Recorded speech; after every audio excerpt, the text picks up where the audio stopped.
এক্ষুনি শুনবেন আমাদের স্থানীয় সংবাদ।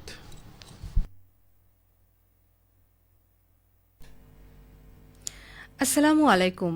বাংলাদেশ বেতার, রাজশাহী। স্থানীয় সংবাদ পড়ছি হ্যাপি রহমান। 2 দিনের সরকারি সফরে রাজশাহীতে এসেছেন প্রাথমিক ও গণশিক্ষা প্রতিমন্ত্রী ববি হাজ্জাজ। আজ সকালে তিনি বিমানযোগে রাজশাহী শাহ মখদুম বিমানবন্দরে অবতরণ করেন। এ সময় প্রতিমন্ত্রীকে স্বাগত জানান রাজশাহী 3 আসনের এমপি শফিকুল হক মিলন। পরে তিনি রাজশাহী পিটিআইয়ে প্রাথমিক শিক্ষা অধিদপ্তর আয়োজিত দিনব্যাপী প্রশিক্ষণ কর্মশালায় প্রধান অতিথি হিসেবে অংশগ্রহণ করেছেন। বিকেলে তিনি প্রেস ব্রিফিং করবেন। এছাড়া আগামীকাল চাঁপাইনবাবগঞ্জ পিটিআইয়ে আয়োজিত সরকারি প্রাথমিক বিদ্যালয়ের ফিডিং কর্মসূচির উদ্বোধন করবেন। বিকেলে তিনি প্রেস ব্রিফিং করবেন। ওই দিন সন্ধ্যায় তিনি ঢাকার উদ্দেশ্যে রওনা হবেন। রাজশাহী সেনানিবাসে বাংলাদেশ ইনফ্যান্ট্রি রেজিমেন্ট বীরের 21তম বাৎসরিক অধিনায়ক সম্মেলন অনুষ্ঠিত হয়েছে। গতকাল বাংলাদেশ ইনফ্যান্ট্রি রেজিমেন্টাল সেন্টারে শহীদ নকিব হলে আয়োজিত সম্মেলনে প্রধান অতিথি হিসেবে উপস্থিত ছিলেন সেনাবাহিনী প্রধান জেনারেল ওয়াকারুজ্জামান। সেনাবাহিনী প্রধান বাৎসরিক অধিনায়ক সম্মেলনে অংশগ্রহণকারী বাংলাদেশ ইনফ্যান্ট্রি রেজিমেন্টের সকল অধিনায়কগণের সঙ্গে মতবিনিময় করেন। মতবিনিময়কালে তিনি বীর ইউনিটসমূহের সদস্যগণকে দেশমাতৃকার সেবায় কাজ করে যাওয়ার নির্দেশনা প্রদান করেন। তিনি আশাবাদ ব্যক্ত করেন বীর ইউনিটসমূহ পদাতিক বাহিনীর মেরুদণ্ড হিসেবে কাজ করবে। এছাড়া তিনি বাংলাদেশ ইনফ্যান্ট্রি রেজিমেন্টের সকল প্রশিক্ষণ ও প্রশাসনিক কার্যক্রমের ভূয়সী প্রশংসা করেন। কৃষকদের দোরগোড়ায় সময়মতো মানসম্মত সার পৌঁছে দিতে বগুড়ার শাহজাহানপুর উপজেলার মাদলা এলাকায় নির্মাণ করা হচ্ছে 20,000 মেট্রিক টন ধারণ ক্ষমতার আধুনিক সার বাফার গোডাউন। প্রকল্পটির কাজ 2027 সালের আগস্টে শেষ হওয়ার কথা রয়েছে।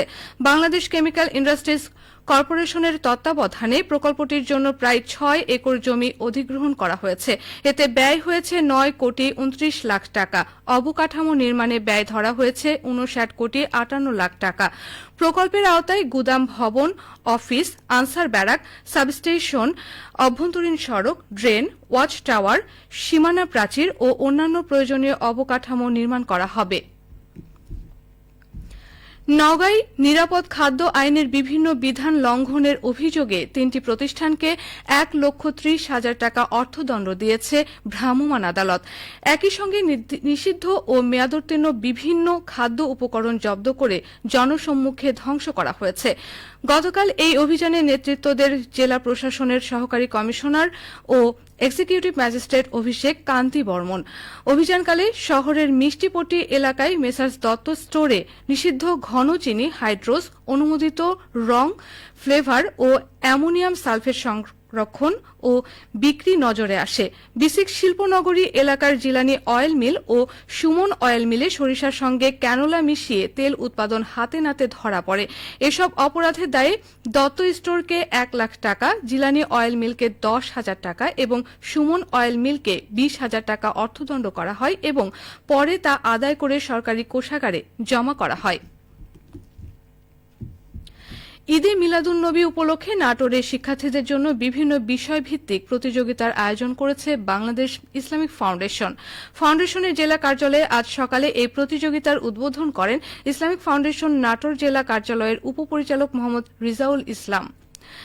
প্রতিযোগিতায় শিক্ষার্থীরা 2টি গ্রুপে কিরাত, হামদ, নাত এবং বিশ্বনবী হযরত মুহাম্মদ সাল্লাল্লাহু আলাইহি ওয়াসাল্লামের জীবনভিত্তিক রচনা প্রতিযোগিতায় অংশগ্রহণ করছে।